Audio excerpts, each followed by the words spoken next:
believe we all can agree, wherever you are, wherever you say, that security and protection is important.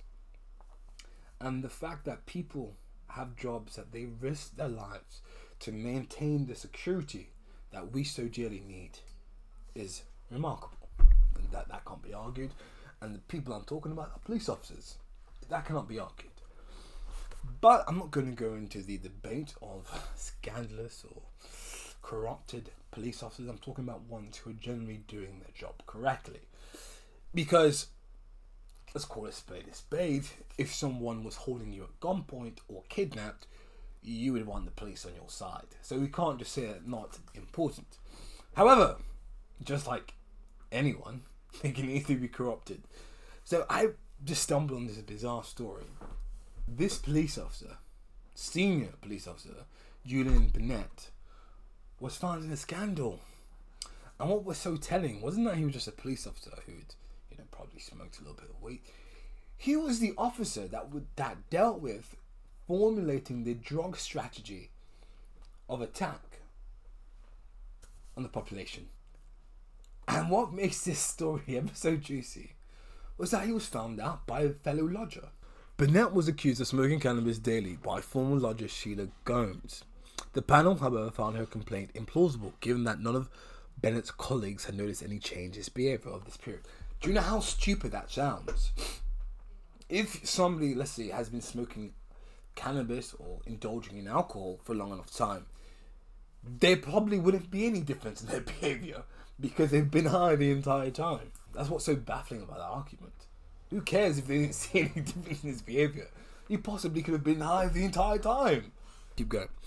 WhatsApp messages that Gomes sent to a friend showed vitriol towards Burnett after their relationship deteriorated, as well as propensity to lie, the panel found. Okay, boom, there we go. So she was an ex-lover. So if anybody was to know Mr. Julian Burnett better, would be his lover. This just sounds a little bit fishy. I think he's gotten so much more support because he's a police officer.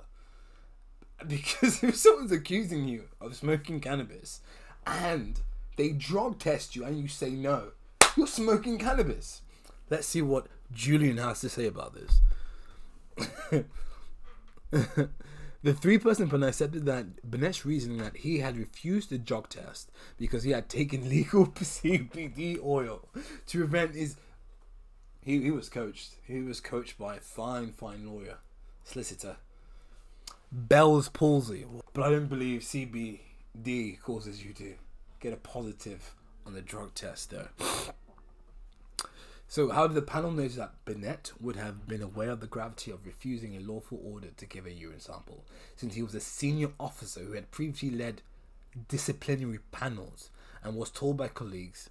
It was told by a colleague that it would be better to take the test and explain the situation to a police doctor rather than resign. Ooh, he wasn't having it. Burnett wasn't having it. He was like, okay, you want to take me as I am with the zoot in hand? I'm on my way. Hey, I'm not here to stand on my soapbox and preach about sobriety, but if there's anybody going to be delving into creating plans for the drug strategy the police are going to take upon the population, I want that person to be sober. You can't. It's the classical politician line: do as I say, not as I do. And the thing is, Julian Burnett is walked off scot-free. I don't think anything's going to happen to him.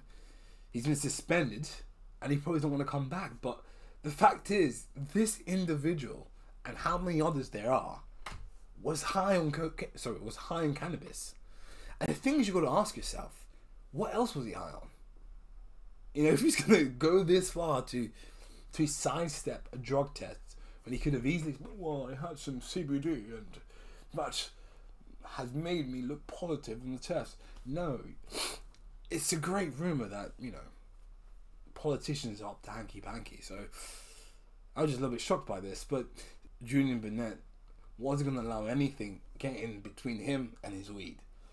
He even resigned. No one even asked him to resign. He was like, preemptive strike, okay, I'm just going to get out of here, stay at home, I'm not a senior police officer anymore.